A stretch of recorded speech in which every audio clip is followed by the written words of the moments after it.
இப்ப இபிஎஸ்க்கு என்ன ஆசை அப்படின்னு சொன்னா, ஏராளமான கூட்டம் வருது, ரசிகர்கள் நிறைய இருக்காங்க, அவர் படத்தை பார்க்கறதுக்கு நிறைய கூட்டம் கூடுது, ஒருவேளை நாம சேர்ந்துட்டோம்னா ஜெயிச்சிடலாமோ அப்படிங்கிற இடத்துல இருந்து தான் அவர் கூப்பிடுறாரு.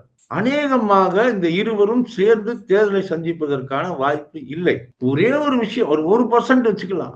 என்ன அப்படின்னு சொன்னா, ஒருவேளை மேலிருந்து வேறு வகையான அழுத்தம், டெல்லியில இருந்து விஜய் மேல வேறு ஏதாவது ஒரு வழக்கு, இல்ல கரூர் சம்பவத்துல அவர் மீதான ஏதாவது நெருக்கடி, இப்படி ஏதாவது கொடுத்து, ஏன்னா நீங்க நீங்க இந்த 2024 நாடாளுமன்ற தேர்தலில் அந்த தேர்தல் நடக்கிறப்ப அதிமுக எடப்பாடி பழனிசாமி என்ன சொன்னாங்க அப்படின்னு சொன்னா, பாஜகவோடு ஒட்டுமில்லை உறவும் இல்லை, 2026 தேர்தலையும் பாஜக இல்லாமல் தான் சந்திப்போம் அப்படின்னு சொன்னாங்க. ஜெயக்குமார் கூட என்ன சொன்னாருன்னா, 2021 தேர்தலில் நான் ஏன் தோத்தேன் தெரியுமா, பாஜகவோட சேர்ந்ததுனால தானே ஜெயக்குமார் சொன்னாரு. இதெல்லாம் நம்ம பார்த்தோம் நம்ம. ஆனா இன்னைக்கு சேர்ந்து தேர்தல்ல நிக்கிறாங்க. அதுக்கு காரணம் என்ன?